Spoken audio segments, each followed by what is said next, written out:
We'd love to know much more before I can answer the question. You're in the right place, Sham. You get lots here today because the entire day, this evening is going to be spent on Gen Z and coaching Gen Z.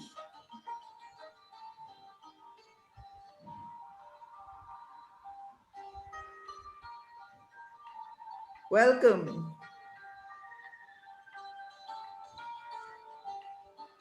Thank you, Reena. We're looking forward to this webinar too.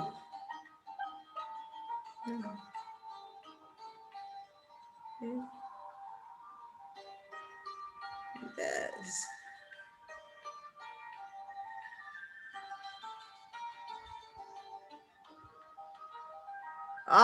This is a very interesting question from Bikram. Do we need to support them or do we need to learn from them? Absolutely, reverse coaching. How can we better understand the expectations?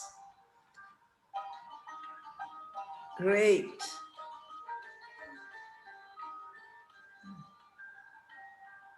Okay. Let's give it just a minute more and then we'll get answers to these questions that we've asked here. How do we learn more about them? Are we really coaching them or are they coaching us? Or is it mutual? Thank you so much for participating and sharing your insights. Right, so welcome everybody. At this point, it's all about kicking off the ICW week in India with Gen Z.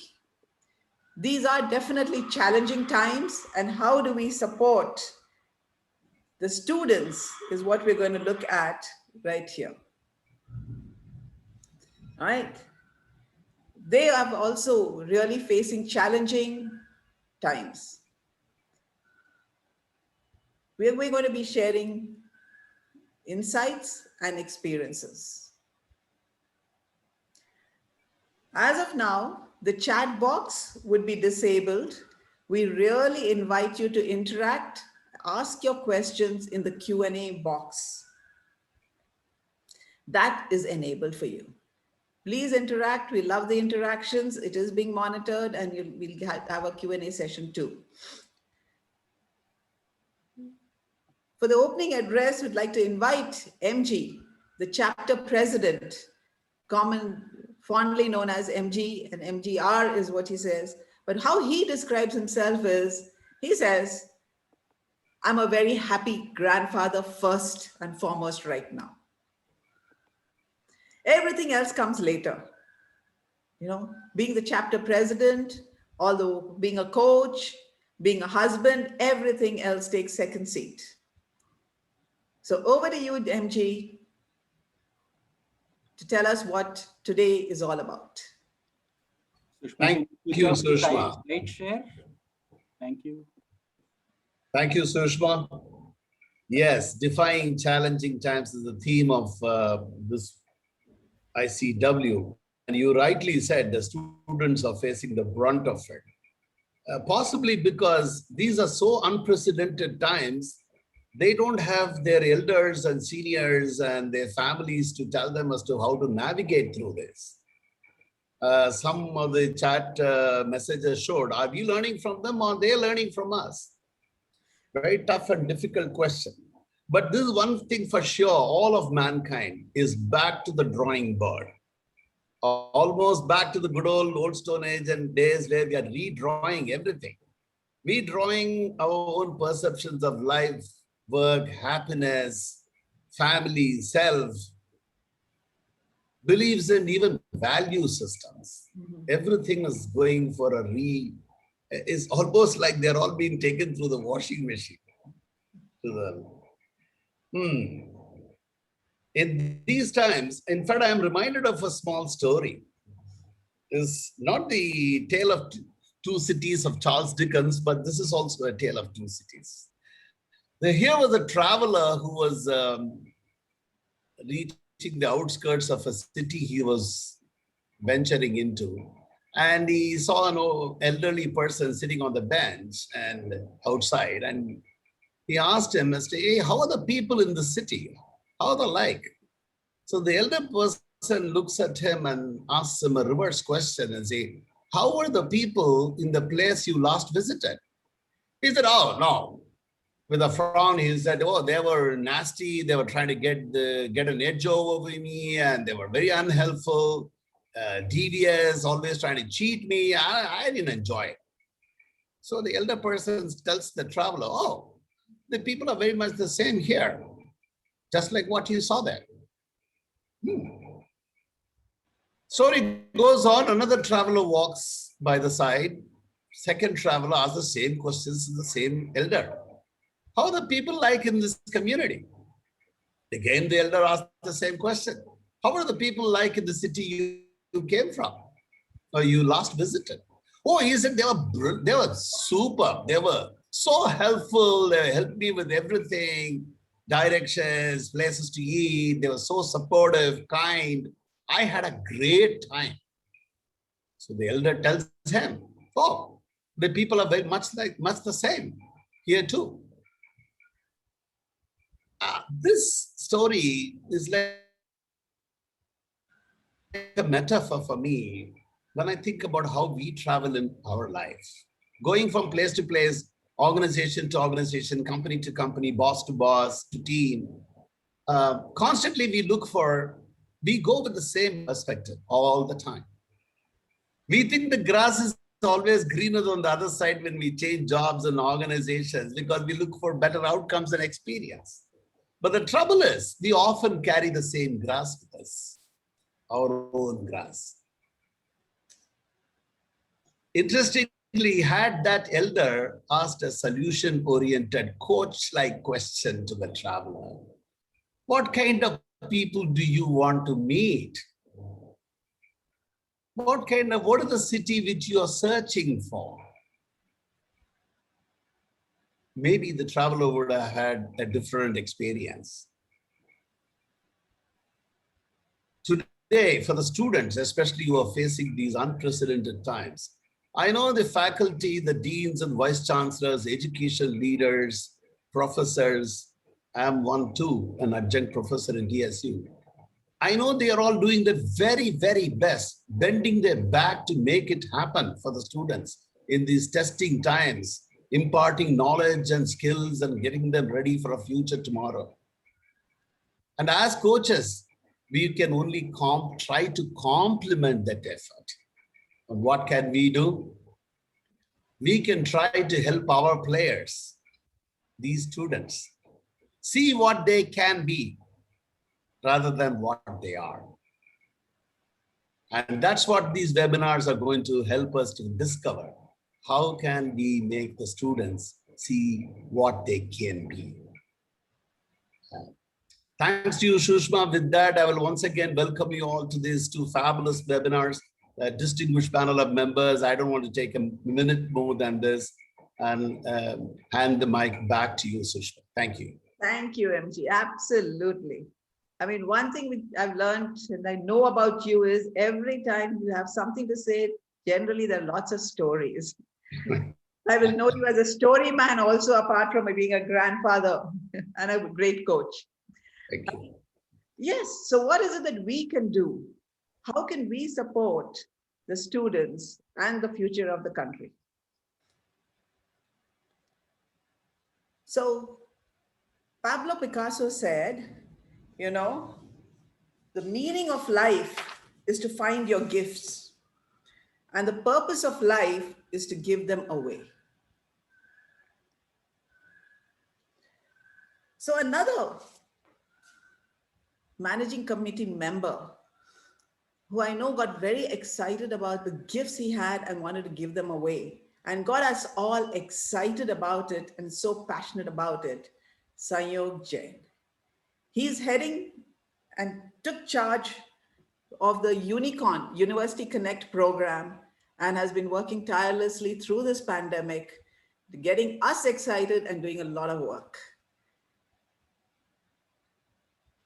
Right now, I don't think I want to say anything more about Sanyog because his single-minded focus is how can I give my gifts away to the students? And you will see and hear and feel the passion as he takes us through what he has done and we have done.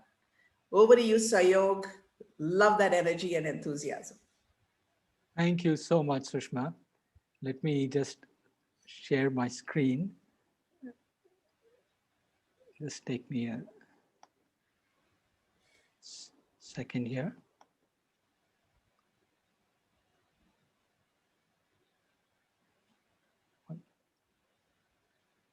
How is the screen showing, Sushma? Screen, if you can just go into slideshow mode. Yeah, I will. Just 1 second.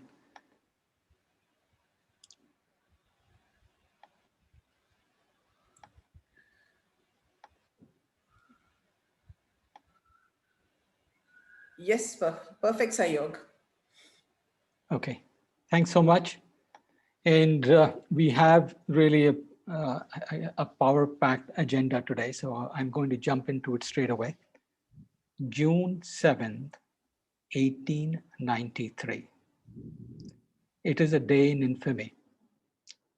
This was a day when Mohandas Karamchand Gandhi was pushed out of the train compartment on the platform at Pietermaritzburg in South Africa. He fell as Mohanchand Karamdas Gandhi, and he got up as Mahatma Gandhi. And rest was all history. We are facing the COVID times. All of us, we have been pushed on the platform. Now it depends on us how we are going to get up. Each one of us has had a Mahatma moment in our life. And if you look back and if you reflect on it, you will notice that change is just a decision and development takes time. They are the movers and shakers of the education system who are present in the panel as well as in the audience. It is up to us whether we are going to make the decision for the change now or we will wait. It is up to us. As far as the COVID is concerned, some of us, we are going to wait for things to normalize, and others, we will write the new normal. So this is really about coaching Gen Z, experience and insight. I really think it is an idea beyond boundaries.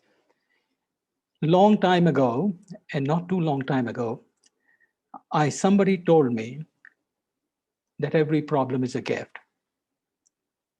And one aspect of COVID-19 is, or I should say the one gift of COVID-19, I know there are a lot of challenges which every one of us is facing, is that this idea wouldn't have come to life if COVID-19 was not around. And I'll tell you in a few minutes why I say so. So on August 20th, we attended a panel discussion. And over the last 10 months, we have completed coaching 70 students. 30 are going through the program. We have empaneled 26 coaches. This has been what our journey is. Let me just explain to you a little bit as to what we have done so far. Prior to launching this particular project, we spoke with many people. We spoke with recently graduated students, and we asked them a single question. What is that if you knew today, if you knew it when you graduated, it would have benefited you? And every single one of them, they said, or one of the themes that they talked about was clarity. We talked about the faculty at the education institutions, and they said if the students can get help in the areas of time management, communication, career planning, attitude towards studies, that would be very helpful. When we were coaching the students, what we learned was that students needed help in the areas of low self-esteem, lack of confidence, fear of failure, relationships, etc., etc. So I thought it'll be a good idea that if we use a metaphor to understand a student's life, and the metaphor is of a tree. Now the branches and the leaves of the tree really represent the academic excellence. the functional knowledge, the technical skills, the domain knowledge, which MG has talked about so very well. There are a few distinct things when we talk about academics. One, you can learn about a master's lifetime work in 3 months and ace your paper. You can spend a year and get specialization. You can learn over 3 to 4 years and get your PhD. There's another important aspect when it comes to academic. Knowledge is doubling every year. Some people have gone as far as to say that knowledge is doubling every 12 minutes. Now, it just depends which knowledge are we really talking about. Now, there is something else about this tree, and that is the inner world. Inner world of the student. What does it really include? Number of things. The quality of their thinking, their dreams, their gifts, their strengths, their blind spots, their conflicts. Just like everybody, they too have it. So the question, now there are some very distinct things about this inner world. You cannot learn about your inner world by writing a term paper or reading a book. You really have to take a journey inward, and it does take a lot of courage. So the question really is how strong this tree would be. Very obviously, how strong the roots would be. How tall would this tree go? From the 70s, Timothy Galloway gave us the answer. He said, performance is equal to potential minus interference.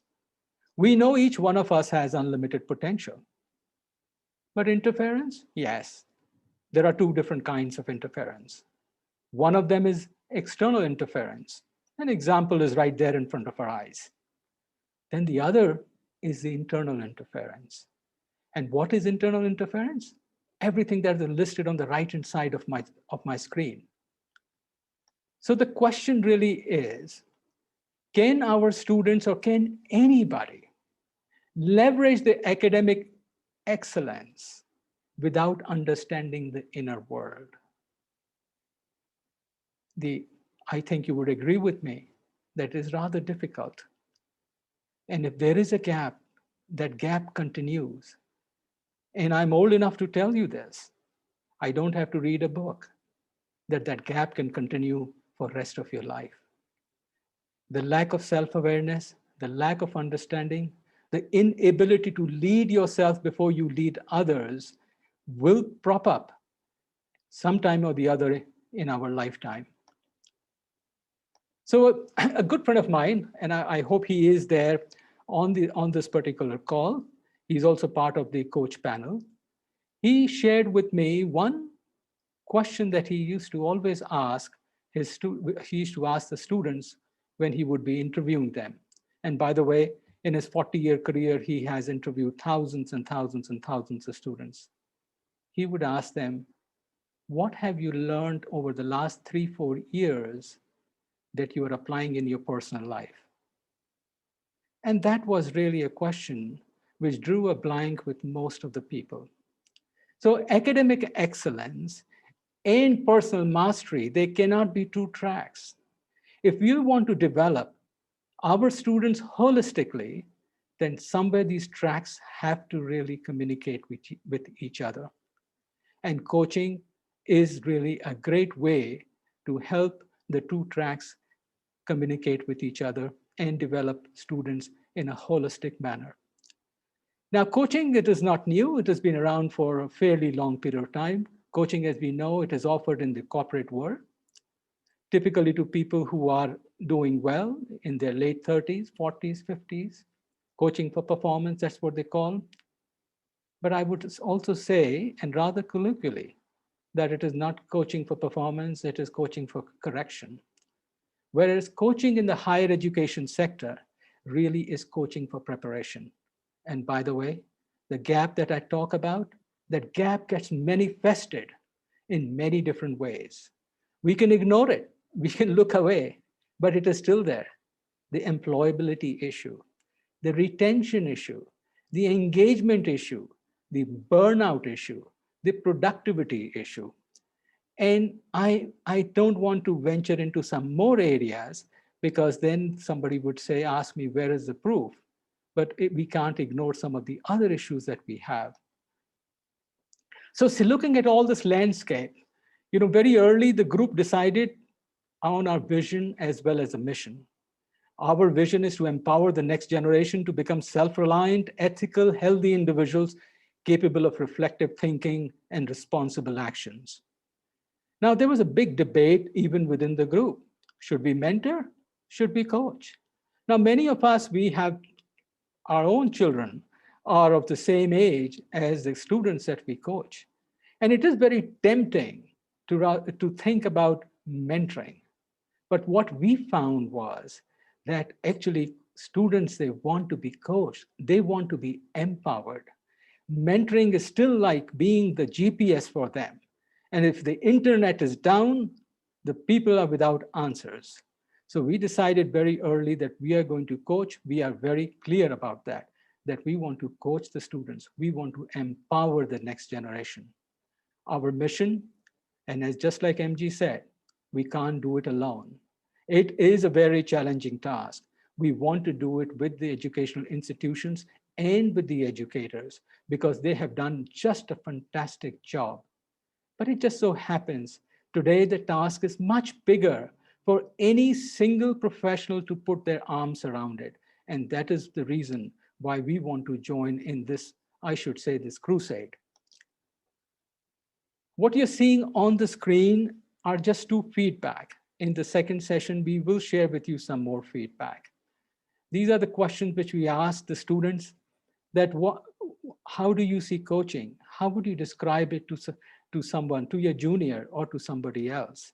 And what was so encouraging that out of the 40, the 35 students who responded to the survey, they were very clear about what coaching is and what is that they received. In a way, actually, we were surprised. How can 3 to 5 sessions bring such kind of change in people? And we had theories. But sometimes the answer is right in front of you. So we decided to look right in front of us. And it is in the definition of coaching. A coach, whether someone is coaching the student or someone is coaching a corporate executive, we see our clients as whole. We see them as capable. We see them as creative. And by the way, when you see anyone through that lens, the transformation just begins. And this is what happened. I hope by the time I shared with you the background and the narrative to this particular slide, you had an opportunity to read what the feedback that the students gave us. I know that all we have really done is it is just a drop in the ocean, a really big ocean. But there are the movers and the shakers on this panel who can make this little drop in the ocean into really a huge wave.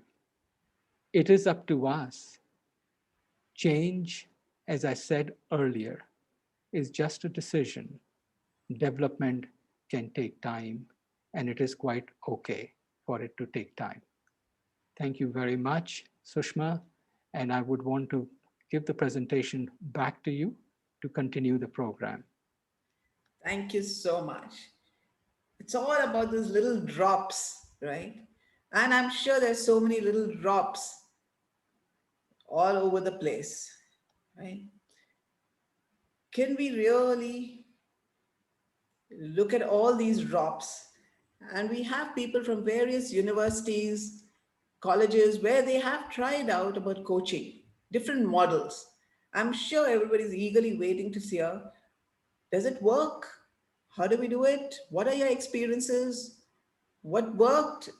What were the challenges? How did you overcome them? And here we'd like to invite Jayashree. Jayashree is also a member of the Bangalore chapter, and she takes care of the learning and the events. A passionate psychotherapist, very passionate about transactional analysis, and of course, a fantastic coach. She's put her heart and soul into this whole program, and she also has been coaching a number of students. So you're going to take us and tell us all about the experiences and insights of coaching students. Over to you, Jayashree. Thank you so much, Sushma. A very warm welcome to all of you to the panel discussion. Before I plunge into it, there's a thought that comes to my mind, a quote that I read recently, that education is a shared commitment. It's a commitment between dedicated faculty, motivated students, enthusiastic parents, and an ecosystem that really supports these students through their high expectations, right?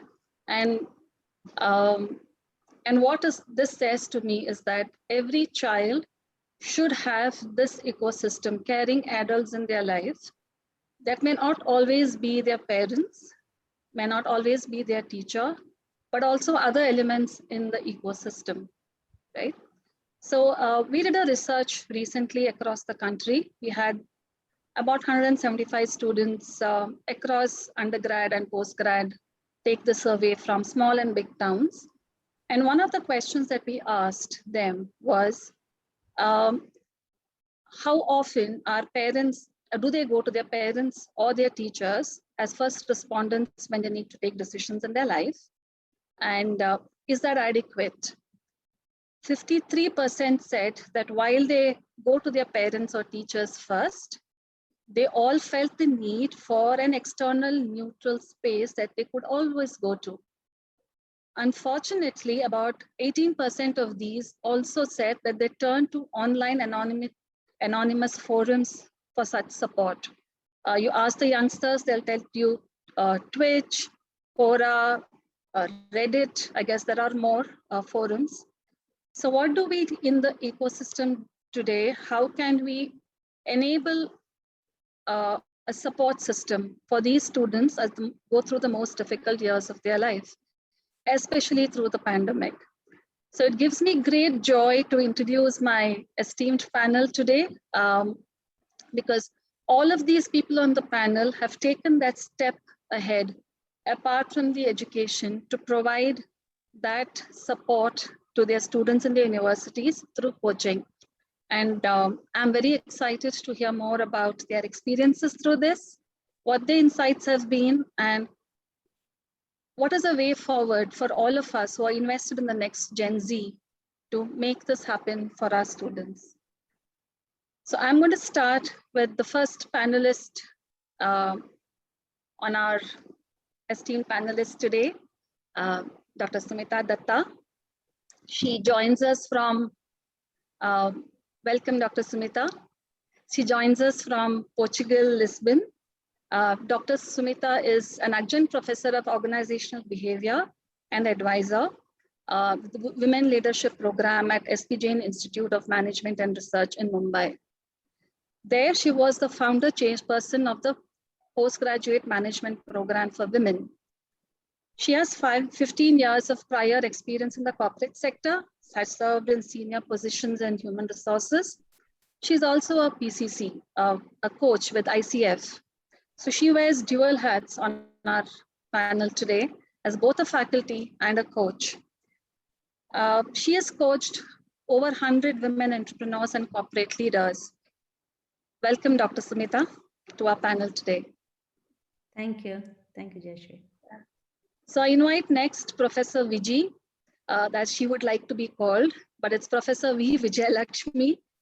I'm sorry, Professor, I couldn't escape giving your full name out on this formal panel.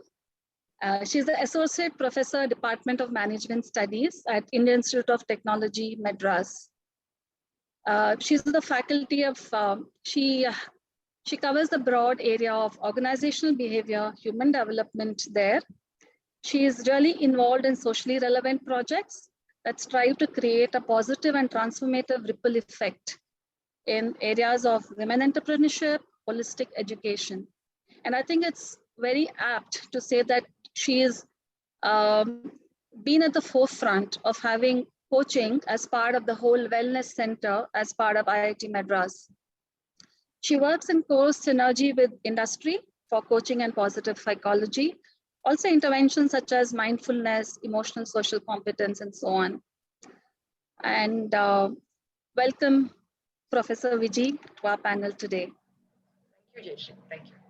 Yeah. Next on our panel is Dr. Colonel Professor James. He is Professor of Leadership, OB, and HRM at the Jagdish Seth Institute of Management, the earlier IFIM Business School as we knew it. He's a Professor of Leadership, Organizational, and HR, and he leads the Holistic Development Professional Initiative at the Business School. He also leads the Leadership Assessment and Development Center, which specializes in integrated leadership psychometrics. He leads the MDP programs of the Institute, and he has a very rich experience across multiple universities, including IMT Ghaziabad and TAPI Management Institute. And I'm really looking forward to a very novel way of introducing coaching to students that Professor James has tried earlier. Welcome, Professor James.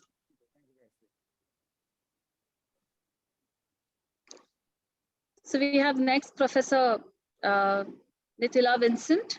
She is the professor and head of School of Commerce, Finance and Accountancy at Christ deemed to be University. She is a very, very popular figure at Christ. Don't think there's any student that's passed out for several years that doesn't have fond memories of Professor Vincent. Under her leadership, the department has collaborated with international institutions and achieved many recognitions at the national and global level. She has always been an enthusiastic researcher and has many publications in national and international journals. And she's also done a project for the government of Karnataka. She's been an enthusiastic supporter of Student Connect initiatives at ICF Bangalore. Welcome, Professor Nitila, to the program today. Thank you. It's my pleasure. Thank you. Last on the list, but a very, very enthusiastic member of our panel today is Captain Nagaraj. Captain Nagaraj is our newest partnership as part of ICF Bangalore. We are very excited to partner with Dayanand Sagar University in taking coaching initiatives to your students. So Captain Nagaraj is the Dean for the School of Commerce and Management Studies at the PG. He's also a professor of leadership and leadership and strategy. Okay. He's an ex-master mariner and specialized in navigation, ocean engineering. He has an MBA in human resource management, an advanced specialization in strategic leadership, and there's a whole lot of other experience that he brings to the table. Prior to his decade and a half in academia, he spent about 20 years in the Merchant Navy. And he has a unique distinction of leading multinational crews through very arduous circumstances over the world. As an academician, he's passionate about teaching, mentoring, and building robust management programs in higher education. Okay. So welcome to the panel, Captain Nagaraj. Thank you. So I welcome you all today. Do we have everyone on the panel on board? On the camera, Vasu? I'm sorry, I'm not able to see everybody. Yeah. Yeah, all right. Thank you. So my first question to you, Dr. Smita, I'm going to lead with you today. 2 years or a couple of years back, as you started with a very novel idea of integrating coaching as part of the academic curriculum in your program, right? Where the students were partnered with ICF coaches and they worked with them through the year. What prompted you to start this initiative? Okay, thank you, Jayshree and ICF team Bangalore for this opportunity to share about my experiences. So Jeshri, the philosophy of coaching that I have followed so far, it starts from the premise that each one of us encounters reality in our own unique ways. And how the world shows up for us as we face the challenge of the moment determines our field of vision and action, which is influenced by our own internal narratives. This is something which echoes with what Sanyog Jain talked about at the beginning of the program. These narratives are rooted in our own sense of identity. And what has been observed is that life stage transitions challenge this very identity because it demands new ways of being for smooth passage through these transitions. And coaching is a process that helps in doing exactly that.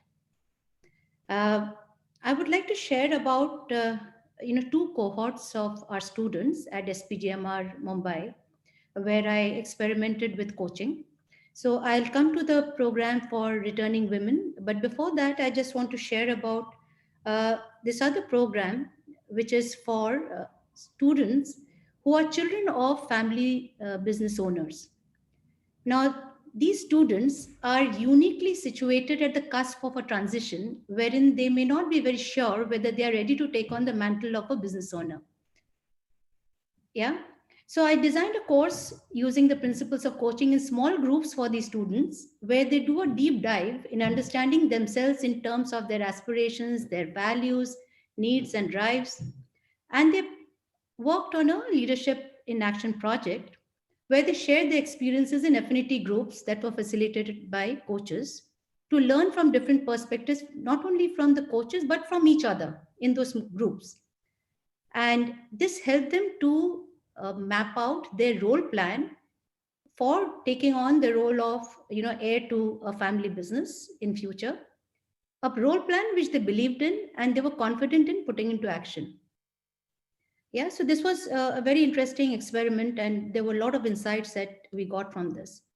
The other one that you mentioned about, and let me share a little more on that, it is about the program called Postgraduate Management Program for Women. So this program is meant for experienced, qualified women who have taken a break from their corporate careers, often due to life stage transitions, and now they wish to return to their careers. So the purpose here was again to help the students to be successful in this transition towards reclaiming their identity as a career woman. Yeah. Each of these students of this program, they have a story of personal struggle where their self-identity was in some degree conflicting with the social identity that was expected. So at the very beginning of this one-year MBA program, we conduct a leadership lab in which is curated in a way that it facilitates a safe space, a safe community for the students to explore this sense of self, to reconnect with their core identity. And with this, they go on to create their personal vision. And thereafter, each student is matched with an ICF accredited coach who works with the student over 9 months to help her develop these new capabilities and new skills, which would help them adopt new ways of being that they require to achieve the personal vision. So some of the topics that we have touched upon during this coaching process in the last 5 years are something like, how can they acknowledge and accept their own professional identity? How can they solicit support from others in reaching these aspirations? What kind of networks are they willing to build and how? How will they effectively navigate the social paradox, the trade-offs, which would also preserve their sense of well-being? And especially in these times of, the pandemic, the coaches have been of great support to our students who are navigating through this, very difficult time and trying to set up themselves in the corporate world. And it's been a very personally enriching and rewarding experience. So I would end here. Thank you so much, Jayashree. Thank you for those thoughts, Dr. Smita. And like you said, how do we do that in these difficult times, right? And there's a question on our chat from our coach, Johnny, and I'm going to address it to Professor Vijay, Professor, which is that you have a wellness center, right? Where there is coaching, there is mentoring, there is other forms of support. So as coaches, as people interested in supporting our students, how can we truly coach Gen COVID? Because that's what this generation is now experiencing, right? How can we support them? Over to you, Professor Vijay. Thank you, Jayashree, and ICF Bangalore for the opportunity to share the immense benefits that coaching has done to our students, to our faculty as well. So when we started off with a very intimidating name called Guidance and Counseling Unit, GCU, there were very few students approaching us for support and help.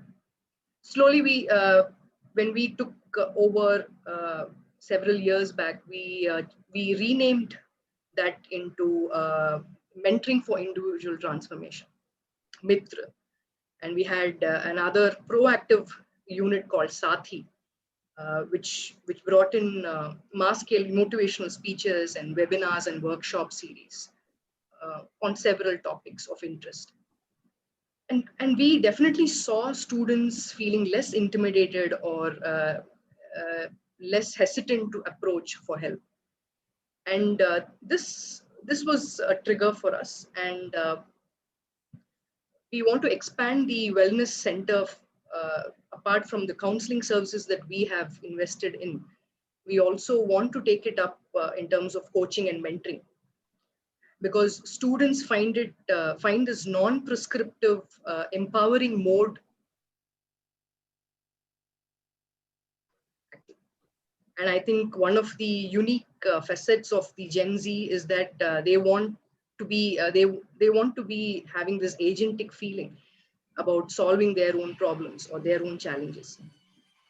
And whenever we start advising, that's why there is a big gap between faculty and students. They are very hesitant in approaching faculty, but these coaches, they feel when I went through the testimonials that the students had sent me, few common themes I could cull out, which was non-intimidating, non-judgmental, unbiased, an amazing listener who spoke only for about 15-20 minutes, 20% of the entire conversation,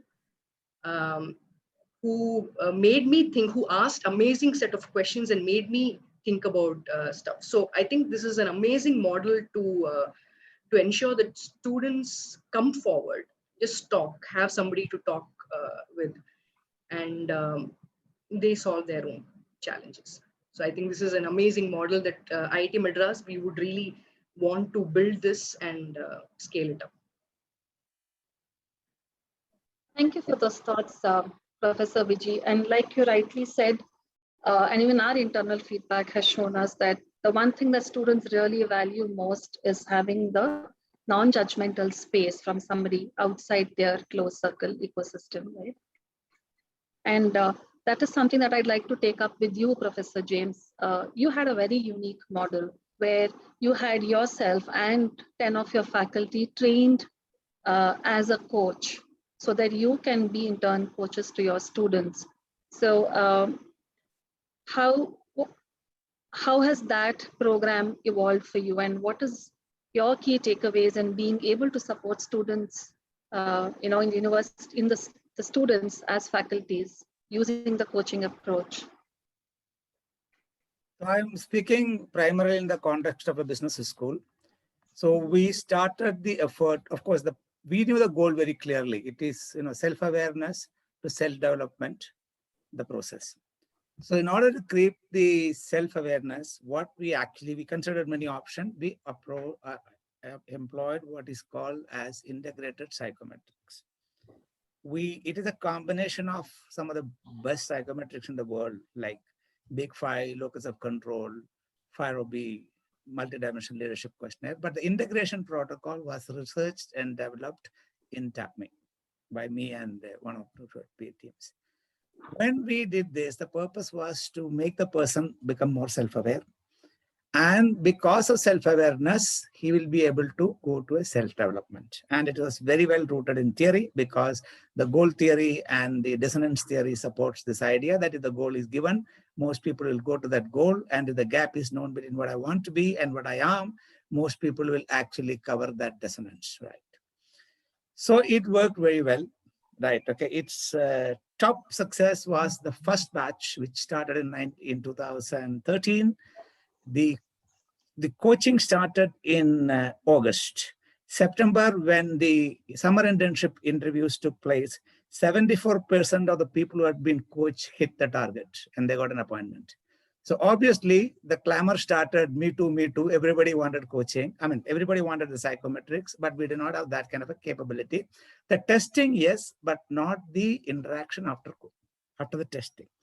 So how it is designed is that you have a psychometric set of testing and trained faculty thereafter spend about an hour and a half, 2 with the student going over this data and seeding it with his personal experience so that he actually starts owning the data. That's the model. Then over a period of 3 years, when we tried it out, we said 50% of the people who actually undergone the psychometrics and the counseling by one session called, it's not counseling, it's called, a discussion on your psychometric test. They were able to pull across and able to achieve most of their objectives. Another 20-30% approximately, they actually fell back on the advisors. Once again, we used to call it as advisory, psychometric advisory. Advisors, same advisor or some other advisor. Some advisors were better than the rest. I mean, the students passed the information to each other. So they had to actually do about 30 people with another 2-3 sitting. They were actually able to cross the bridge. But we had about 20% which actually found problem. And the coaches could not, faculty could not handle it. That's the time I actually had undertaken my own, coaching training under Coach Arya, under the, great, guidance of Lenny. Then I requested Lenny to come and help us, and I gave this model. So we trained. He said, we have got a 500 strong student. So we had problem with about 100. So we thought we'll make about 10 coaches, trainees in the first batch and another 10 so that you have enough redundancy if somebody leaves. And we took our help and coached them according to the ICF coaching competencies, because I had undergone the program already, but no, I'm not an ICF coach though. So with their help, our faculty actually learned this. Then that was redeployed. So in order to coach the students. So the 20% actually we were able to bring down substantially. And that's where we actually consider it a success, because in the schools like us, okay, like schools which are in the top category of business schools, you cannot have a last man. Okay, the last man has to be as good as the first man, because for various business reasons, including the placement and the average salaries, because they dictate our fees. Okay, so we were very clear and on investing money on that, and then we were actually able to do it under 20%. The reason for choosing to train the faculty was because we wanted to develop internal capability. Okay, that it should be organic rather than inorganic. And inorganic, when we calculated if we wanted to reach it to all 500, okay, then it would be somewhere around 4,000 to 5,000 coaching hours. And we did not know how to fix that coaching time and all that. So we opted for the faculty mode. And I gave the statistic to say how successful it was. Right. Thank you very much. I think I'm told. Thank you, Professor James, for sharing that perspective. And so that is something that very unique that I am taking back, which is, can we expand the universe of support for students, not just coaches, but can faculty and other elements in the ecosystem also be geared towards supporting students in the coaching way? And I would like to move to Professor Vincent next. Professor Vincent, you are on this panel. You're partnered with ICF Bangalore to have one round of coaching session program for your students conducted last few months. And you're looking at partnering with us again. So what would you like to share with the academy and faculty joined on our panel today on how they could take this forward for their own universities if they find value in this? Is there any kind of an apprehension from students or administration? How do we motivate people to join in this program? What are your thoughts on this, Professor? Thank you, Jayashree, and thank you, ICF Bengaluru, for inviting me into this, be part of this panel. It's a pleasure to share our experience at Christ. Just to go about our experience, we started in October, and how we went about, because we have very large number of students, we started off with a webinar for the final year students. We planned that we should do it for the final year students because they are moving out. And then the second batch also we can come to the junior batches. So there was a webinar conducted, Winning from Within. I think the title itself was a big hit for the students to interested to join that. And this was delivered by ICF team. Post the webinar, we asked students to write a response or like an SOP. Those who gave a feedback were the ones who were considered for the session, because we didn't want those who were not keen about even attending the first webinar or without knowing what is coaching to get into this. We also had another plan that students who are not in a position to afford it by themselves, but really meritorious, and they have that aspiration within them, who need such kind of a coaching support, would really give them the push to move forward in life.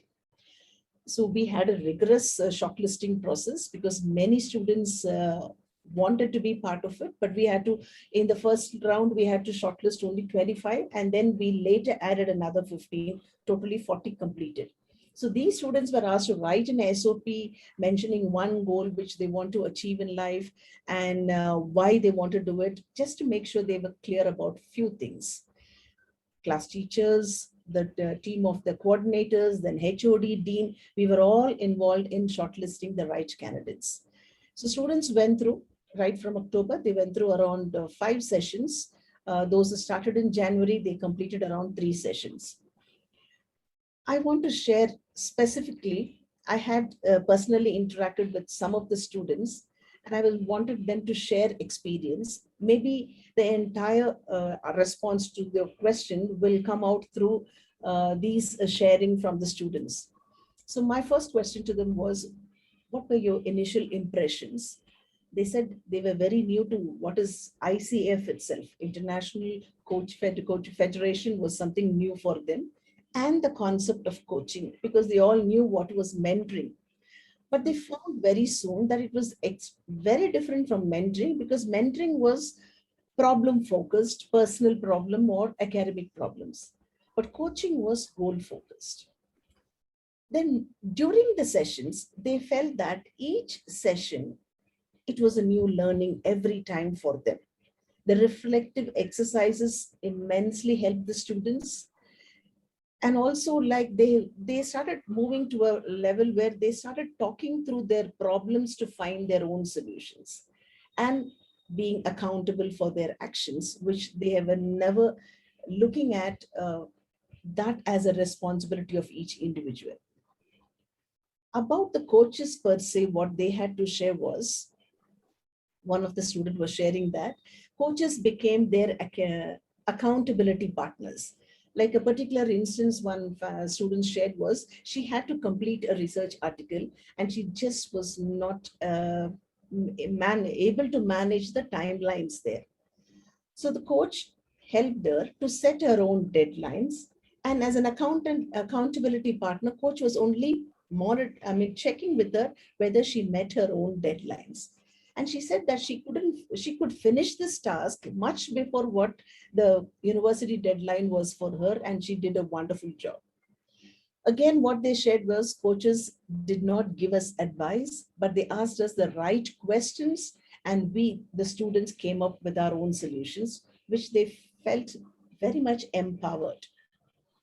One more thing what they shared, and they felt really bad, was about troubling the coaches by postponing, because whenever they had an academic assignment to be submitted or so, they couldn't attend the sessions, scheduled sessions.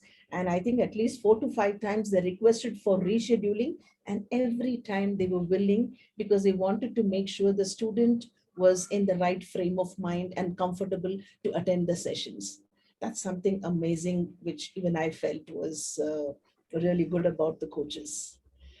About the outcomes, there is a personality change which is visible to them, visible to the family members, behavioral changes. They have become more confident. They have more clarity on what they want to do and work towards their goals. And they feel that as long-term benefits, they can understand themselves better, go about setting new goals, better interpersonal connections, more focused, finding solutions to your problem and being accountable. These were the major sharing from of experiences from the students. I think the other feedback Mr. Sayog Jain also shared.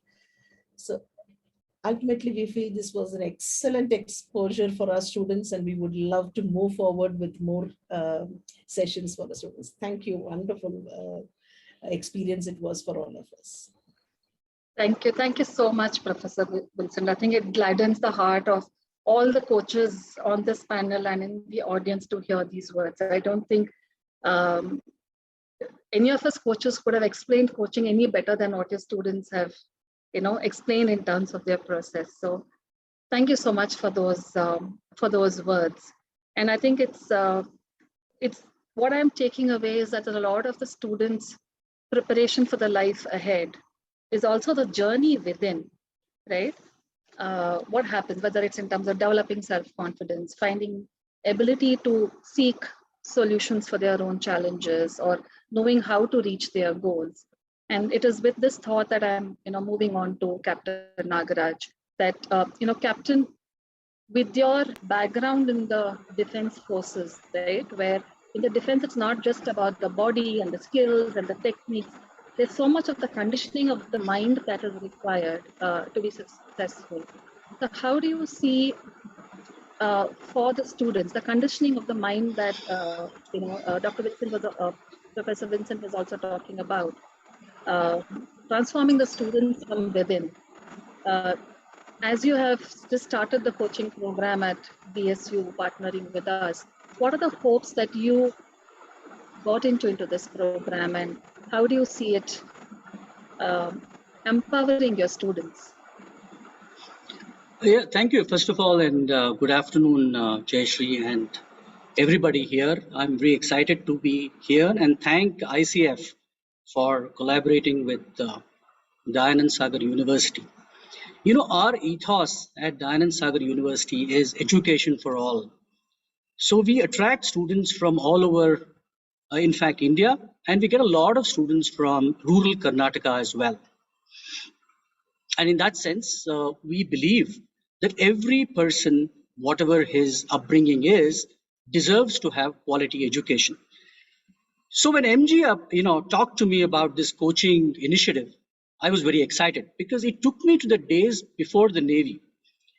I played both cricket and table tennis for my state at the junior level, and I had a coach. This coach was all the time angry. Not only was he angry, he was only trying to correct technical errors in our game. It didn't work really. It never worked. And then as I grew older, I saw that when people had more empathetic and approachable folk that they could get to, they seemed to blossom and do better. And then I actually ran into MG and Nitin on several meetings. Nitin is a coach as well. And I found them extremely accessible, very friendly. Students had great things to say about them. And I thought this was a great opportunity to sort of associate with ICF. Coming to your question, I would like to approach it from a slightly counterintuitive point of view. Generation Z, by nature, and specifically at this point in time, are extremely anxious. And we can see that. Anxiety per se is not a bad thing. Anxiety, we can say, is a shadow of intelligence. And if used well, it can be a force multiplier. It is extremely useful because it keeps us away from danger. And I would like my students to appreciate some of these things to this coaching engagement, where they assess and reflect and do several things. But why do I say that? Because I'm looking at students not today, but as they progress into the real world and in the future. So I'm talking of things like Do they understand what's a job fit? Do they understand how to approach challenges and learn from stretch assignments? Stretch assignments are very important. Unfortunately, kids these days do not want to get out of their comfort zone. Abilities to develop networks, what I call as developmental networks, which they can sort of look for succor in times of difficulty. So I would hope that the ICF coach would bring some of these things to the table. Also, we must understand that learning on the job has become critical. So for that to happen, you must self-assess and reflect all the time. I think something that is in short supply these days. We're always in the fast forward mode that we forget to sit back and reflect. You know, it's happening in our times. I think it's going to really set in as we go forward. That is borderless jobs. If I look at myself, I moved from the Navy into academia, 22 years in the Navy, and then moved to academia, 15 years, 16 years. It's been a fabulous journey. That's a borderless world. And then the future students are going to do that more and more. Are they prepared? Unless somebody tells them or somebody leads them along and gives them a window to what might happen, they're going to struggle. And so once again, I would look at coaching as a means of that happening. So eventually, what does a person do? You know, when we look at careers, what does a person do at work? They go through three things: the ability to manage themselves, the ability to manage a network, and the ability to manage a team. You fail in one of these areas and you're really not going to make too much of progress. I've seen this out at sea. I've seen this at academia. The most brilliant people, you can have fantastic skills. You can be a genius, but if you can't manage yourself, manage your network, or manage your team, you're really not going to succeed. And I would like my students who come from different parts, even villages, small towns, to have some of these advantages that maybe city-born kids have got and understand, some of these aspects. So coaching really, the way I look at it and in associating with ICF is, how does it prepare my students for the future? And eventually, we are going to go through, say, things like role transitions, business transitions, personal transitions. So for example, business transitions are occurring today because of COVID. Businesses are changing. How do you battle this change? Are you prepared or not? Or personal tragedies that people are going through? I think my students need to be prepared, and better prepared they are, the better they are going to do. And eventually, I had several discussions with Professor Richard Boyatzis when I was at Case Western Reserve in the United States. And he talks about setting an ideal self and setting a real self, identifying the gaps, very practical theory, and then plugging those gaps. So it's pretty simple. You go from point X, point Y, and what's in between, and get the student prepared. And if the student can do this in setting an ideal self for themselves, figuring out where they are today, and then bridging that with help of coaches, their faculty, their colleagues, and the world at large, I think this is going to be a brilliant association for us. Thank you so much, Jayashree, for the opportunity. Thank you so much for those words, Captain Nagaraj. And like you absolutely rightly said, that while coaching is really necessary or helpful, is what I'm hearing from every single member of the panelists say. And I'm going to now throw these questions open to our entire panelists going forward. This is a question that's coming on the chat and which is also there in many of our minds at the chapter while we're working on the University Connect project, which is that how do we replicate this in let's say tier 2 and tier 3 towns, right?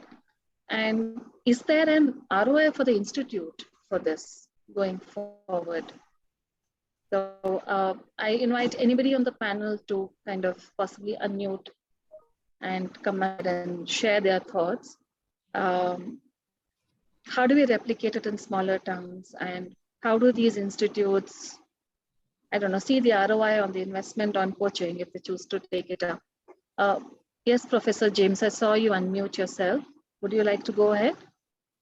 Yeah, it can be replicated in small towns. Okay, as far as there's no problem because if the institute understands the ROI, they would be more interested to do that.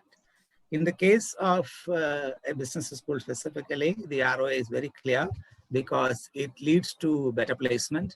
And if the students feel that this has actually enabled them to do a higher average salary, it is definitely a case for two ROI in two ways.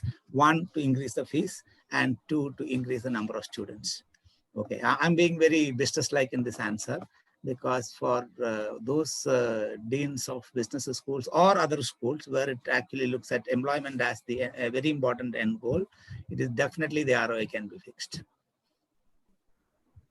So if you're talking about placement as one, benefit that students would have, and Professor Teresa mentioned, the overall development of the students that even parents can notice or other faculty can notice. So the question that's coming into my mind is that, has there been an experience of any kind of a study which is done by any of you guys before or after? I think there's something that's been done in IIT Madras, if I'm not mistaken, to show the impact of coaching truly on students, to make it more attractive to the entire ecosystem. In terms of tracking progress, how do students stay accountable post-coaching conversations? Any thoughts? Any of you can plunge in though.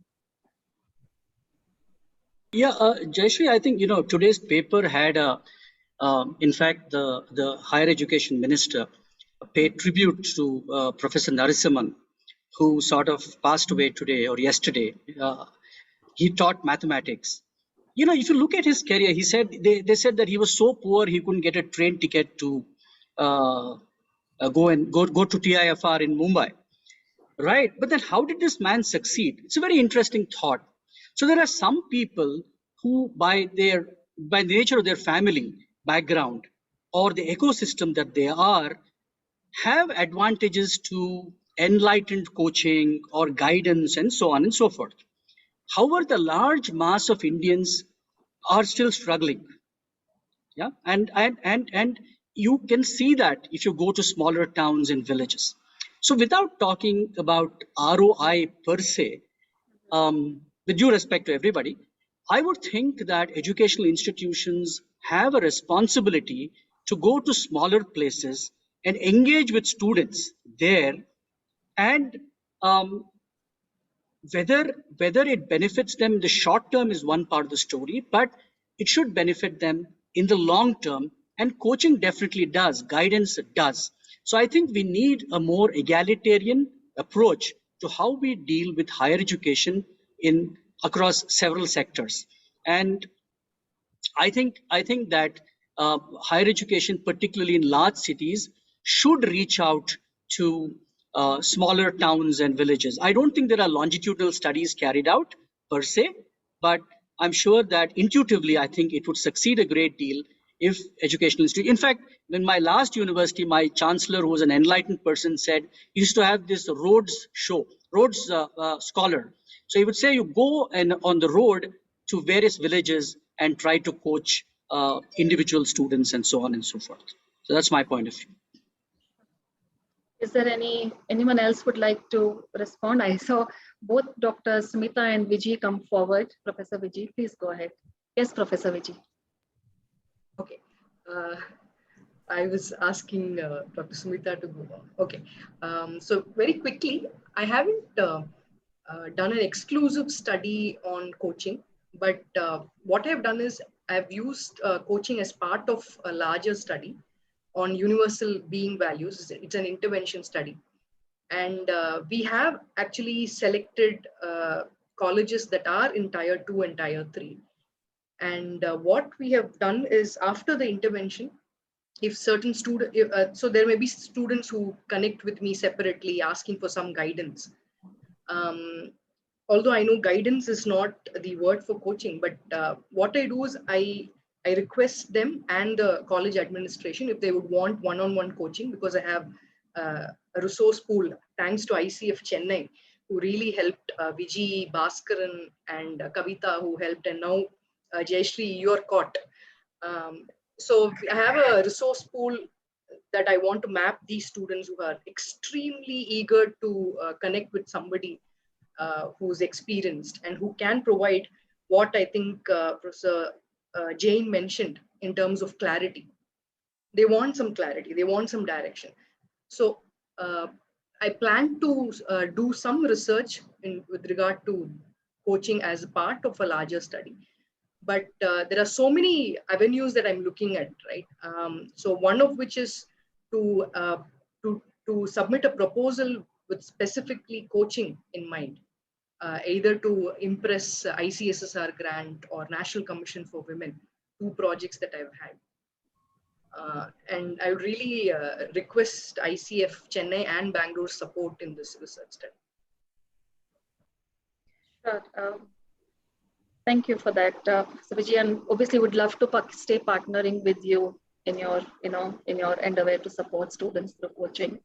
Dr. Smita, did you have something to? Yeah, I just wanted to add that the idea of having the ROI of these interventions, it will always remain with institutes, especially the private institutions. And we in India have the problem of scale because the numbers are so large. Yeah. So what I have found is that if we can strike a balance between offering the coaching interventions through maybe large group interventions, through some courses, through the curriculum courses, it is the management also is more in agreement to have those kind of interventions. And it also and of course in those interventions it's always possible to involve coaches who are trained coaches, professional coaches, who bring in their own expertise to design and curate these interventions. So in my experience, this is what I found to be useful. And today in a situation where we are digitally connected to even the institutes in the B towns and the B and the C towns, I think we can have blended courses to carry out these kind of interventions. That is what I would like to suggest. And I have found this to be effective in my own experience. Thank you for that thought, Dr. Smita. And there's one part of your conversation that I'm taking forward, which is that we really have a huge population of students that could do with coaching, right? So how do we select? And I was wondering, there is 2 trains of thought that we had come across when we interacted with students. One is where, okay, those that as an ecosystem, we recognize as they have the need, whether it's through psychometric tests of Professor James or faculty intuitively know that these students are struggling or it's academic is a struggle for this particular students. On the other hand is select students who are showing interest, inclination and enthusiasm to wanting to be coached, right? So there is one need and the other is motivation. So if you really can only coach a small pool, where do we go? Whom do we focus on? Any thoughts? I see Professor Teresa raising a hand. Could I move to her, Dr. Smita? Yeah, so I just wanted to say that I have always taken an inclusive approach in terms of coaching our students. And of course, there always will be people who, even if they might be part of a coaching program, which they have either volunteered for or not volunteered for, there will be dropouts. There will be people who will, get out of that. But in terms of the offering, I would recommend, an inclusive, uniform offering. It is because the premise here is not that, only some kind of people will benefit from it. If our premise is that all of us, can benefit from coaching to navigate our life challenges, I think it needs to be offered to everyone equally. Thank you. I think that answers one of the questions on our Q&A that an audience had put in is, are all students coachable, or is there something about coachability? Yes, Dr. Teresa. Yeah, I would like to continue with the discussion on how do we reach out to the tier 2, tier 3 Okay, sure. and just taking a cue from other discussions here. See, there is something that we work in our university, which a model of peer mentoring model, which is a great success. So that way, if you can look at either the students who have already been trained now, coached those students, or maybe you look at a little more, not just coach, who can coach also, train them, and these students reach out as peer coaches to the other rural, because they have to give back what they have received, let them also give back. Maybe some model on those lines you can think of to reach out to a larger audience. That's an interesting perspective. I'm taking forward what Dr. James said, right? If we can create a ripple effect, train faculty to be coaches, train some exceptional students to be coaches, and then can we then impact a larger pool of students? Wow, what a wonderful idea.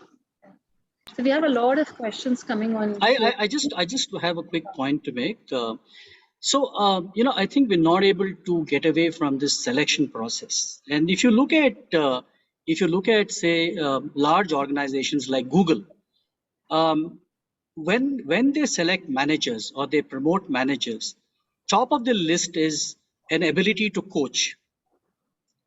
And at the bottom of their list is your technical skills, right? So when you go into industry, it is not about the select few people who are expected to coach, but it is everybody expected to coach everybody else. So I think that it's very important that people get a shot at understanding what it is to be a coach. And I think that training helps in a sense, but it's more important that we have a larger number of coaches around. Yeah. Thank you for that. And what is coming to my mind as I hear all of you right now is that almost a very unanimous understanding that coaching can truly partner with the education system. The nuances of how do we make it accessible to a larger pool of students, and how can we also partner with the faculty and not just the students in coaching, right? So that ultimately the education system as a whole is able to provide that supportive system for students.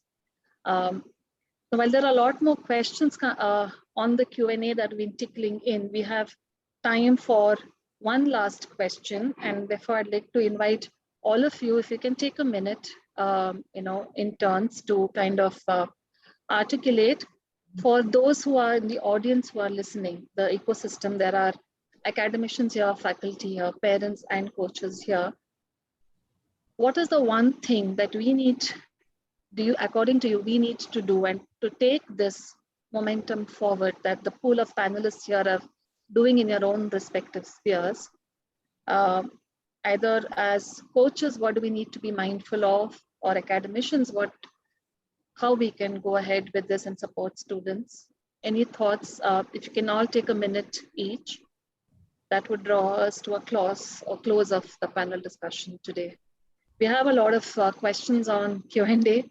Unfortunately, we don't have the time to go into everybody's questions yet, but thank you for asking all these questions, folks in the audience. Who would like to go first?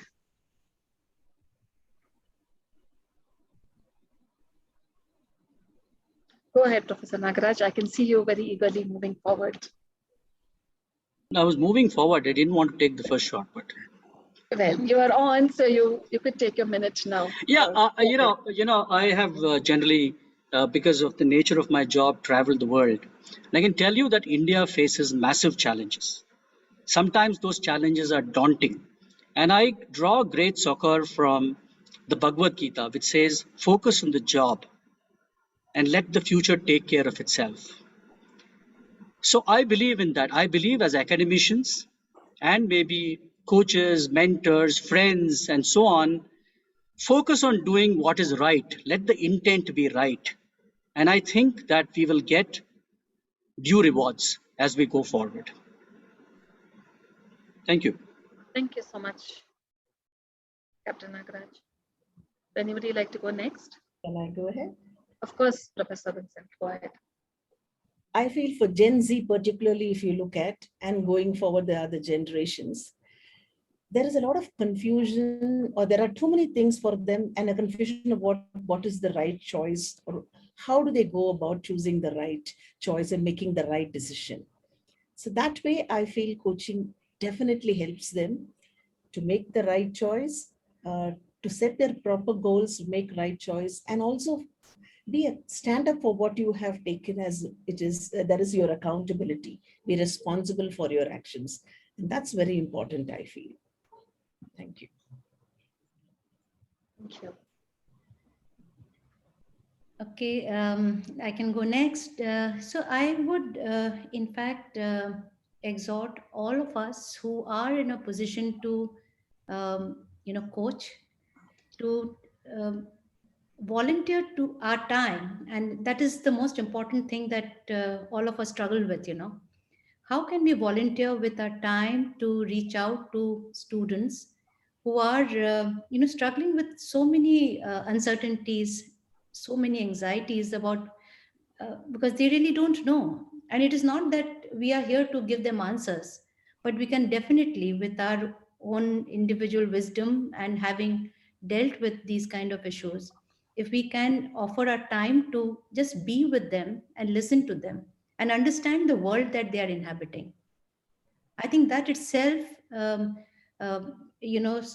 provides a safe space to the students who just want to bounce and share about what they are going through. And with that, it would definitely help in empowering them to experiment with behaviors that will take them towards a new world where they are more agentic, they are more confident, and they are more empowered. Thank you, Dr. Smith. I think that's what we can all commit to do, which is to provide a safe, non-judgmental space for students so they can figure their own lives out. Yeah. Thank you. Professor Vijay, can I call upon you next? Oh, I think Professor James is on. The challenge is of numbers, right? Which is the primary reason I went into the psychometric model. From the larger universe of 500, I wanted to bring it to a manageable level where coaches would be available, right? Okay. Now, this is a business school with just 500 per batch, so it can still be handled. But when you handle it up, scale it up very large numbers, for example, the Christ, I think they have got 16, 17 sections, each with 60 people. It is now exactly 3 times larger the problem, right? Okay. The present institute of us, okay, the JAXOM, it's got a very, very focused holistic development model. It says, if the permanent faculty cannot mentor and coach, we don't want you. Okay, they are very, very clear forward. They said, these gladiators to teach statistics or marketing we can get from the market, they will come, sometimes they call it scooter faculty in the sense that they come, teach, and they go. But the people are going to be there. So we have our 30% of the credit, which is dedicated on practice courses, which is based on mentoring. Up to 109 credits, 30% of the courses are that, okay. But the policy besides, the faculty does not have the capability to coach. Okay, this is the stuff which I'm actually struggling with. Okay, they should have, because they have to do it like multiple across. And of course, therefore, since it's a small school, which is still manageable, maybe in 1 year we'll be able to overcome. But when you take it, your question was, how do you take it to the rural areas? Well, I really don't have actually, you may have to probably do it on the select few and take the principle of coach the better lot than the, not the better lot, something like the Super 30 of Bihar. Pick up those 30 people and train them for IIT on the same principle. This method is very attractive at the management level. Okay, my experience is that management is very happy to put the money in the top 10% or 20%. Okay. But I was always happy to put my money on the last 20%. So it is a philosophical divide on where you should put the money, because they want the superstars whom they can showcase. And I wanted everybody to be kind of star. So this issue is there, but it can be done in small levels if you focus on 2-3 places, just like, CRY or other NGOs do it. Okay. Focus on some small thing and focus there. I mean, you can't, no ICF or nobody can coach everybody in India. But if it makes a difference to 100 people, so be it. I'll put it that way. Thank you. Thank you, Professor James. So I'll tell you what I've been doing informally. And I assure you that because I've been doing it informally, it hasn't reached the numbers that I want. And because I feel, as Dr. Sumita mentioned, it has to be accessible to everybody, and why not make it accessible to everybody? So starting from mapping students to coaches as part of the academic curriculum, or making the students themselves as coaches after a very short certification program, or having a training program for the faculty to at least be sensitized to competencies or inner capacities of a coach. All of these are, these can be scaled up. And that's what, from my side, I will assure ICF Bangalore and Chennai that we will take it to the larger ecosystem of IIT Madras. And so many avenues are there. And the fourth avenue I see is reach it to students who will actually grab it with both hands. They are yearning for it from the so-called tier 2, tier 3 colleges. So there are 4 avenues which are possible. Coaching is an amazing thing. Really hats off and pranams to all the coaches here. Thank you. Thank you. I think, Dr. Teresa, we haven't heard you. Closing remarks. I finished. I did. Oh, you did. Okay. With that, we come to a close of our today's panel discussion. I really thank all our esteemed panel for joining us today and taking the time to share your thoughts. There are a lot of questions that have come that we have not managed to attempt to answer today. So what we are committing to our audience is that please stay in touch with our YouTube channel. We will have a separate Q&A session that we will record with the pending questions and post it in a few days. So with that, over to you, Sushma. Thank you. Oh, wow. I mean, those drops in the ocean, like Dr. Vijay said, all the coaches, let's take it to the tier 2, tier 3 cities, anywhere, everywhere. Let's not differentiate. Everybody needs coaching. Absolutely. And so we need a whole army of coaches. Now, whether that army gets created or not, I don't know. But each one of us, if we join that army, definitely we can see some huge change in the future. So like I said, the power of one, that starfish theory, let's each one of us do a little bit, and please join this fantastic initiative. I know some of you are logging off. So before people log off, there are a few things. And the most important, which I want to say before we go any further, is the second session is all about making it work. Okay, we've decided we want to do all this, but how do we make it work? And that session starts at 6 p.m. today. So please, please, please join that session too and contribute, ask your questions, and let's all make it work. So I'm going to invite Dr. Winston, a very humble, very knowledgeable, silent worker, as I've known him through the years. But it's really what really impresses me about him is his fantastic career. And I'm just going to let you all go to the website and see about his fantastic career. But the highlight of his career, for me at least, is the fact that he got the appreciation for his services from the Majesty, the Queen, and he got the award and is a member of the British Empire. So, Dr. Winston, we'd love to have your closing remarks for the first session. Thank you, Sushma, for those very kind words. I don't deserve all that. But I must thank you very much for moderating this panel so very well. And I'd like to take this opportunity on behalf of ICF Bengaluru Charter Chapter to thank Dr. Sunita, Professor Vijay, Professor James, Professor Vincent, Captain Nagaraj, for the wonderful session that we've all had. Beautifully collaborated, beautifully articulated. And I think all of us who are gathered here today have a lot to learn. Lifelong learning, the way to go. I'm a disciple of lifelong learning, and I thank the panel very much for having taken the time to be with us and give all these insightful ideals to every one of us this evening.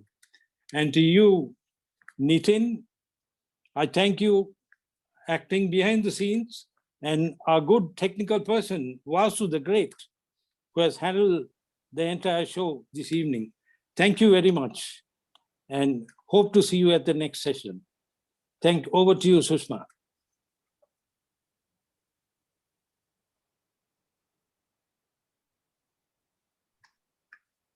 You're on mute, Sushma. Yes, right when we start being on mute. Okay, thank you. Please request Vasu also to please come on video. Yes. We could have done this without your technical support on the back end, single-handedly managing all the technical aspects. We would love to have a photograph with you, and if you can put us on a gallery view so that we could do that. Thank you. I think the spotlight's on Sushma. Is there a possibility to a gallery view, Vasu? So there is a hand which is raised by Dr. Bhavya Mukhi. Dr. Bhavya, may I request you to please post your question on a Q&A, and we will definitely get back to you. Okay, Professor James? Yeah. Could you please come to video? No, it's muted. I mean, the video is locked from your side. Okay. Sushma, do you have the right view? Yes, I do. Just give me a minute. I think Professor James should be able to come in right now. Yeah. Yes. Okay. Thank you, everyone. Super session. Here we go. Thank you. Got it, Jayashree.